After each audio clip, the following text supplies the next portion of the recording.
Who's DJ Brooke Bailey? Well, my real name is Mimuna Suleiman.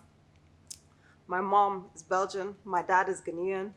My dad is Muslim. That's why Mimuna Suleiman. I'm not. I had myself baptized when I was 18. Don't ask me why, because it was just one of those things. I grew up in Belgium. Um, it's hard to say stuff about myself. Brooke Bailey.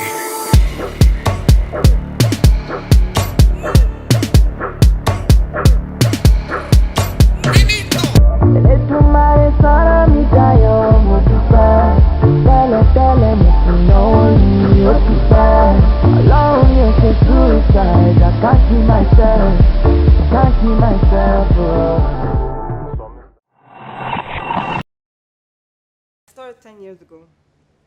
My ex-fiance was a DJ. And at that time, there weren't, like, I used to live in Holland with him because he lives in Holland. I used to live in Belgium. I moved to Holland because of him. And it's very funny because we were together and we broke up for like 2 months. And I came back and the guy is a DJ. I'm like, guy, what's going on? He's like, yeah, I'm a DJ now. Like, he made it his full-time career. So his manager asked me, like, hey, there's no female DJs. Like, you have all the equipment at home. Do you want to learn? It's like, fine. At that time, we're still playing with CDs. You drag your whole CD box to the club and then you start playing. So I think I learned, and like within the first month, I already had my first gig. And it was really well paid for half an hour. I was getting paid more than people get paid in Holland for like 10 hours. So it's like, this is something I need to do. So I started playing 10 years ago. Then I stopped for like 6 years. And then I used to do beauty pageants. I did Miss Ghana, Belgium. I did Miss West Africa, Belgium. I did Miss Belgium. And I was always in the finalists. And we had to do a talent. So I really didn't want to sing or dance like everyone because I thought that was boring. So I told my mom I'm going to DJ. She was like, okay, try it. And I dragged all my DJ stuff to the venue. I started DJing and everyone started dancing. And I played Azonto then because Azonto was like really hot at that time. So all those Ghanaian people, all those grandmas, AJ, dancing Azonto. And then my mom told me, she said, listen, this is what you have to do. This is what you have to do in life. You have to be DJ. Like, this is going to make you big. And you always listen to your mom, normally. So that's how I kind of like became a DJ, basically. See, let me tell you, I've done 30 countries in the last 2 to 3 years. And it always looks very rosy online. But in real life, it's really not that rosy. Half of the time, you have delayed flights, hosts that really don't know what they're doing.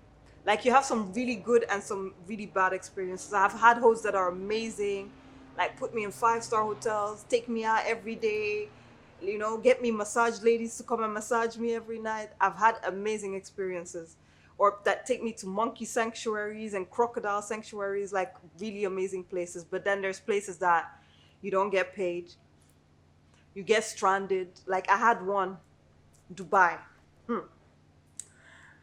Entered Dubai. We all paid our own ticket and they said they were going to refund it. No refund on the ticket. That's where it started. We now entered the hotel. We had to wait 3 hours. They couldn't check us in. I'm like, what's going on? Okay, they bring us to another hotel. They check us in. I think the third day we get a phone call. Madam, the reservation has expired. You need to leave the room today. So I called the organizer and he's like, no. You just book the room. I'll give you the money back. I said, guy, I'm not booking anything anymore. If you don't give me this money now, you will see the drama I will create. So that's I think my worst one.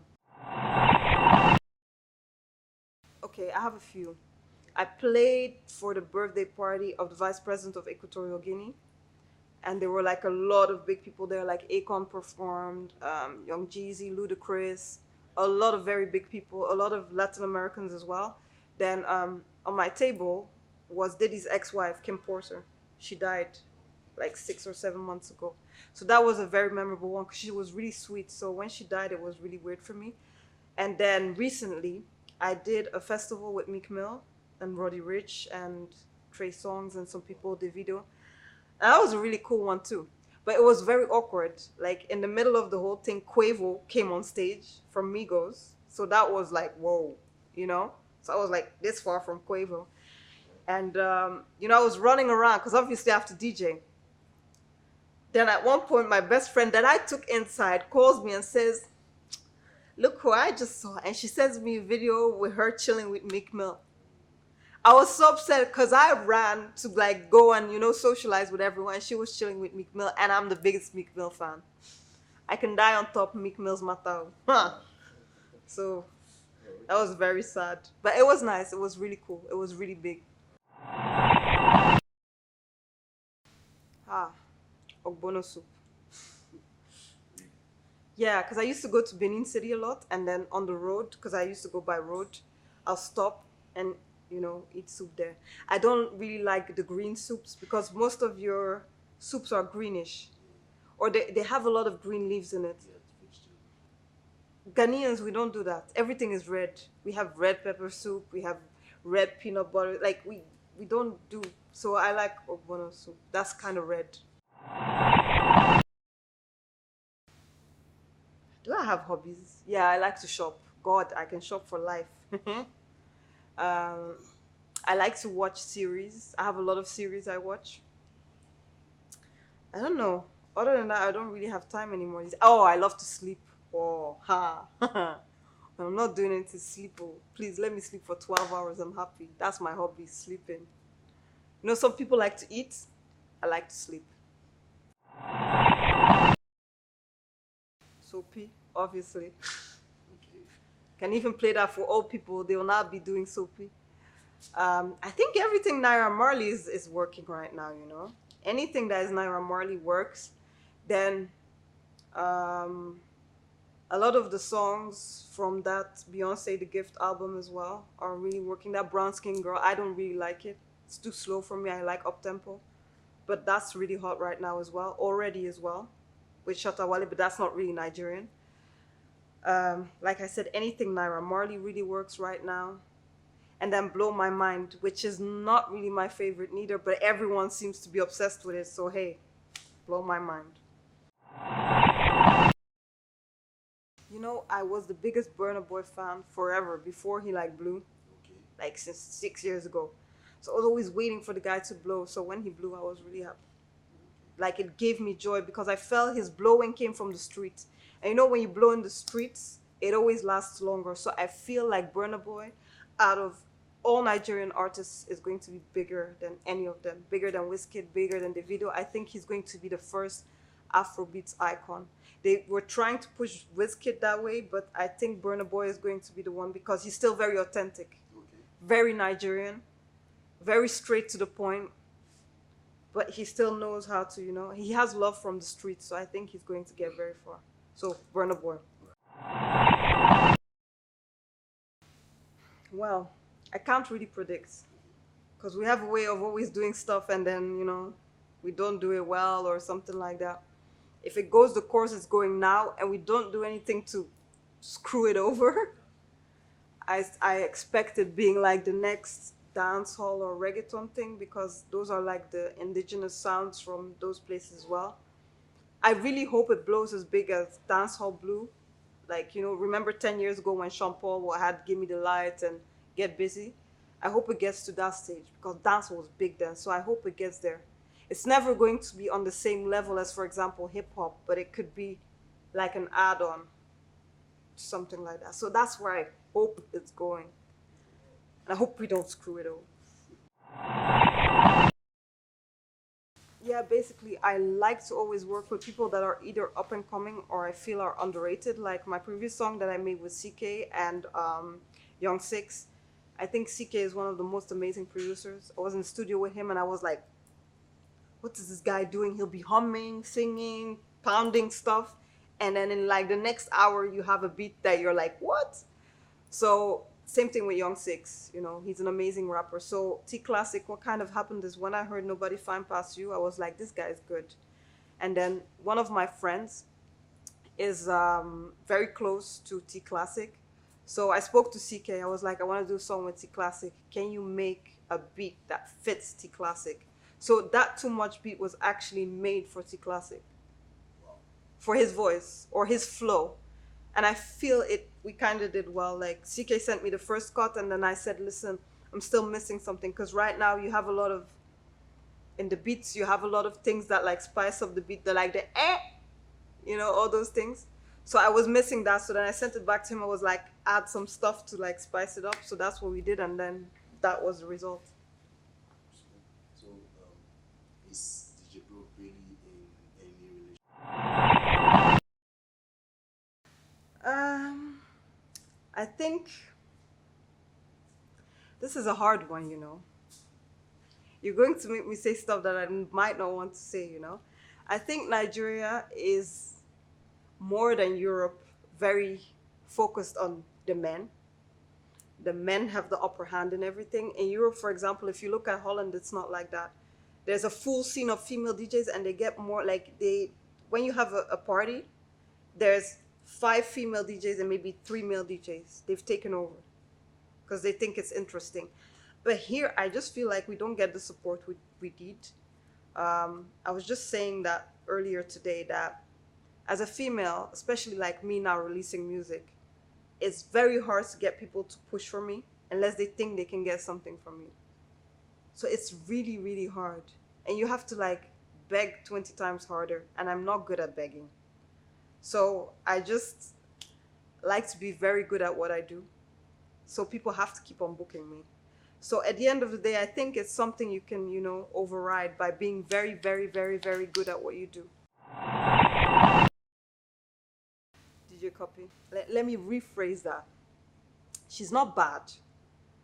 As a DJ, I cannot say she's bad, but I do not know if she pre-records her sets. I do not know, like, I've played alongside her every once in a while, and in the beginning, I thought she was going to be very bad. Let me not lie. I thought this girl is just doing something, but she's actually not bad. However, I do think that her dad's influence does a lot for her. Is that a bad thing? Not per se. If I had the opportunity, I would probably use it as well. But it does, like sometimes, if you're honest to yourself, it makes you think like, okay, I'm here trying so hard. Why am I not getting the chance that someone else is getting? Because I don't have a dad that is a billionaire. You understand? But to be honest, skills wise, she's not bad.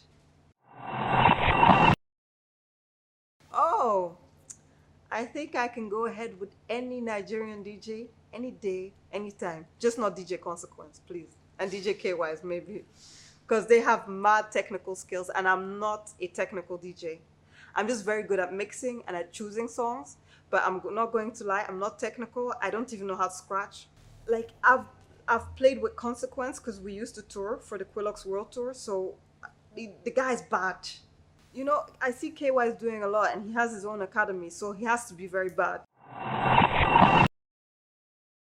Okay, let me say it like this. When I started playing, I wanted to play Afrobeats because I felt it was my way to show how proud I am of being African. To most people, I look like an Weibo. I have straight hair, but my dad is darker than most Nigerians I see here. My grandma is almost charcoal. I'm looking for something that is very dark. That's my grandma. So I always felt very African. And I felt the only way I could express that was through playing Afrobeats. Because I used to play hip hop and reggaeton and all those things before. So because Afrobeats at that time wasn't hot in Belgium, I had to either choose like, do I change my music or do I stop? Or do I look for markets where Afrobeats is accepted? So almost from the get-go of my career, I started playing outside of Belgium because there was no market for Afrobeats, and I didn't want to stop playing Afrobeats. So in the 3 years that I'm really like focused on DJing now, I've always played outside. If you look at my gigs list too, I think I had 5 gigs in Belgium. So it's now this year that I really want to focus on taking over my own country, because I've taken over almost everywhere else. So I want to take over my own country, throw my own parties in my own country. Then when I have that again, I'll start traveling again, or I'll be married and I'll just DJ once in a while, because, So your it helps. It helps. I'm not going to lie. You know why? It's very fucked up to say because it shouldn't be like that, but it is like that. It's in my advantage, but I'm not going to say it's right. But me being light, and me not looking African, but me being able to play African stuff better than people that do look African give me an advantage. Because if you put me in a club and I start with Yahoo La Won Rem, you know that song, right? Everyone's looking at me like, waiting to do this Oibu. She they play Yahoo La Won Rem. They don't get it. And it's like it has a shock factor, you know? It would be the same like an African, someone very dark, playing Bollywood music. You'd be like, how can this, or someone very dark playing Chinese music? Because I don't even look mixed. I look like, what do I look like? Chinese. I don't look like a So Chinese. you look like I look like an Arab or like a South American. okay. So you can't even tell I'm mixed African. You wouldn't know. So then I come in and I start playing Afrobeats. And I start playing like really deep Yoruba stuff. You'll be surprised, wouldn't you? You'll be like, who's that girl and why is she playing like that? So that is kind of what I think that helped me a lot. I'm not going to lie. No one will ever say that, but I've noticed, like, for example, people that say, oh, I'm gonna do this for you, and then before you know it, they will start doing stuff for you, but then the next week they're on your phone every day, oh, I like you, or the next time you're coming, we have to chill, I'm kidnapping you for a week, we need to do a small holiday. That's how it goes. No one will ever say that to me. Say what? My friend, the way I insult you, you won't even try. But you have people that, you know, you have those sneaky ones. They try that all the time. You know, in the beginning, you play along with it. Small, oh, I like you too. You're such a nice person. Oh, you're my friend, blah, blah. Then when you see it's going too far, you choose like, okay, like, what am I going to do with this? Am I completely going to block the person off, or I'm just going to tell him like, see, guy, this thing, I know they like and then there's some guys that will ask you straight, like, I like you. They won't say, I want to sleep with you or anything. They'll say, I like you. And then you either say, like, listen, I like you as a person, but I don't like you like that. So if the person respects himself, the person will leave you. But that's only if you're good at what you do, because then they see a higher value in you. And I think, to be honest, that's a big problem in not just Nigeria, but African countries in general, that a lot of women feel like they don't have more to offer. So that's why, you know, that happens a lot. But I feel like I have more to offer. So no, Great. no, like Nigerians are the people that have praised me the most. That's why I like Africans more than I like white people. I'm not a white people person. It might be rough to say, but I don't know. I've never really had to deal with bad comments. It was mostly from Europeans that were like, why are you playing Afrobeats? No one listens to that here. Wouldn't you add other music to your playlist? No, I don't want. That's me. Sorry. I don't want. That's like, no, no, no. So I like Nigerians. They're not rough. Hmm. No, I don't really know. Like in Nigeria or Yeah, outside as Nigeria. well. I Should I haven't really mention- heard a lot of. Oh, should I mention names? yeah. There's one. She's my friend. T Garbs. She's a resident in Kabah. She's good. She's good. Yeah, I've played with her a couple of times. She's really good. Yeah, she's good. Well, I might shoot a video for too much, but I feel like I want to start producing first because I feel like beats are the new wave. Because that's what I've noticed right now. When you go to the club and you start playing all those beats, like you don't even need like singing on it, and people go mad because it's like a transition from Afrobeats, like you know how South African Afro House or G-Com was. I feel that's the way we're gonna go to, and I think it's better as a DJ to make something like that because one, you don't have to rely on an artist.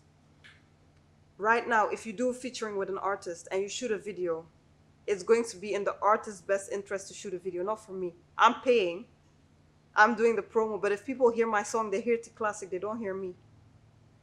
While as a song from someone like SARS, it's just a sound. So you already know it's SARS and you know that's him. There's no one on there spicing up the song. You know that it's his handwork. So I feel that that's the future of producers, of DJs. If we want to get somewhere, that's what we need to do. We like the featuring thing is going out of vogue slowly. And then also, you know, so you're paying for promotion, but you're not singing. So for example, my song now, people hear T Classic sing, so they assume it's T Classic song. So I'm paying to promote T Classic's voice. If I shoot a video, I'm paying to promote T Classic's face. And you do that one or two times, but it never did anything for me. So it's better for me to make my own crazy beats, start in a video with my own face, which will hopefully make people watch my video. and just do it in that way. So I think for now I really want to focus on learning how to produce, because I think I have a good ear for sounds. I love Lagos. The day I stepped, like the day I arrived in Lagos, I felt like this was home. So I want to relocate eventually, because I feel like this is my home. Yeah, I'll probably buy a house here very soon. Do too much, do too, do they do too, do too, do they do too much, do too, do too. I fit to die, make I tell you straight. Hey you guys, this is DJ Brooke Bailey, and I want to give a gigantic, massive shout out to Wave Tech TV. And all you do is to complain, yeah.